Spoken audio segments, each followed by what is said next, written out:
के तबादले के जरिए किसी की इम्तिहान की तैयारी करा दे तो उससे बड़ा मुहसिन उसके नजदीक कोई नहीं होता।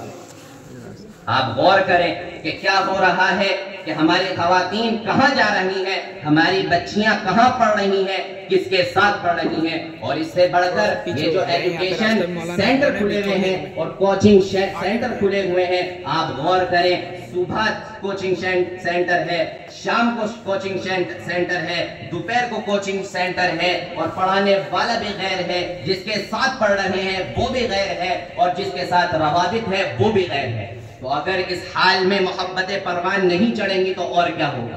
तो एक बुनियादी सबब ये मखलूत तालीमी निज़ाम है और ये इख्तिलात है।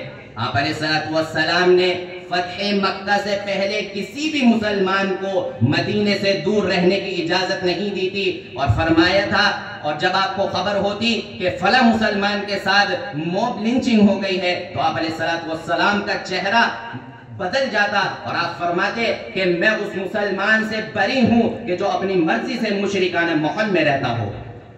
तो इसीलिए जरूरी है कि इस इख्तिलाफ को खत्म किया जाए, इस मखलूती तालीमी निजाम को खत्म किया जाए। इससे आगे बढ़े, एक बुनियादी सबक प्राइवेट जॉब है। आप अगर ये समझते हैं और एतिमाद के साथ ये कहते हैं कि मैं तो अपनी बच्ची को प्राइवेट जॉब पर खुद छोड़ने जाता हूं और खुद लेने आता हूं, तो आपका सबसे बड़ा धोखा है, आप धोखे में हैं। आपको नहीं मालूम कि इस प्राइवेट जॉब के पीछे क्या हो रहा है। बच्चियों का इस्तेहसाल हो रहा है, बच्चियों का इस्तेमाल किया जा रहा है। ये प्राइवेट जॉब आपके लिए फायदेमंद नहीं है, और अगर आप ये सोचते हैं कि मैं खुद छोड़ने और खुद लेने जाता हूं तो ये आपका सबसे बड़ा धोखा है।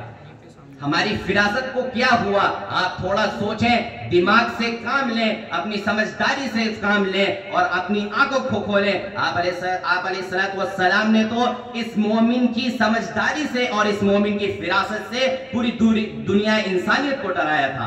आपने फरमाया, इत्तक़ू फिरासतल मुमिन फ़इन्नहु यंज़ुरु बिनूरिल्लाह, कि मुसलमान एक मोमिन की फिरासत से पूरी दुनिया को और उसकी समझदारी को पूरी दुनिया को डरना चाहिए, क्योंकि वो अल्लाह की नूर की रोशनी में फैसले करता है।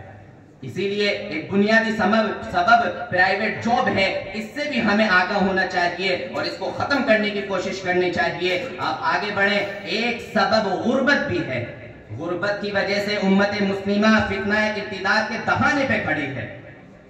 मैंने आपके सामने ये 3 सबब जिक्र किए हैं फितना इर्तिदाद के रूनुमा होने के। अब इसका हल क्या है? इसका हल ये है कि आप अपने बच्चों के लिए मुस्लिम स्कूल खोलें, गर्ल्स स्कूल खोलें और अपनी मैनेजमेंट के तहत उनको तालीम हासिल कराएं। अपने बच्चों को भी अपने अंडर में तालीम हासिल कराएं, और ये कोई मुश्किल काम नहीं है। और मैं तो इससे आगे बढ़ के ये कहता हूं कि अगर मुखलिसाना ही नहीं तो ऐसा कारोबार ये काम कर लें। इसकी जरूरत है कि हम गर्ल्स स्कूल खोलें और अपने अंदर अपने बच्चों की तालीम हासिल कराएं। दूसरा सबब मैंने जिक्र किया, गुर्बत। ये गुर्बत कैसे खत्म होगी? हजरात गिरामी, हमारी मस्जिद से बड़ा प्लेटफॉर्म हमारे पास नहीं है। मस्जिद की कमेटी को चाहिए कि इलाका दर इलाका सर्वे करें और देखें कि कितने लोग हमारी मस्जिद, हमारे इलाके में गरीब हैं और गुर्बत में जिंदगी गुजार रहे हैं, और उनके पास खाका होना चाहिए। और तुअख़ज़ु मिन अग़नियाइहिम व तुरद्दु इला फ़ुक़राइहिम के तहत उसी इलाके वालों के मालदारों से लिया जाए और उनसे लेके गरीबों को दिया जाए। इंशाअल्लाह इससे एक बहुत बड़ा इनक़िलाब पैदा हो सकता है। और दूसरा, मैंने प्राइवेट जॉब का जिक्र किया, इसको भी खत्म करने की जरूरत है। अब आगे बढ़ते हुए मैं अपनी बात को खत्म करते हुए एक बुनियादी सबक को जिक्र करना चाहता हूं और आपकी तवज्जो तलब करता हूं, जिसको कुरान करीम ने अपने आगाज में जिक्र किया है। खुतबे में मैंने एक आयत का टुकड़ा पढ़ा, ज़ालिकल किताबु ला रैब फीह। एक बुनियादी सबब फितना इर्तिदाद का ये है कि एक मुसलमान अपने इस्लाम में शक करने लगे, इस्लामी तालीमात में, इस्लामी अहकामात में, आप अलैहिस्सलाम की तालीमात में शक करने लगे, तो उसका फितना इर्तिदाद की तरफ बढ़ना कोई महल नहीं है। उसी को कुरान करीम अपने आगाज में फरमाता है, ज़ालिकल किताबु ला रैब फीह, ये कुरान, ये इस्लाम, ये अहकाम, ये नबी की शरीयत, ये नबी की सुन्नत, ये ऐसी है कि इसमें जर्रा बराबर शक नहीं।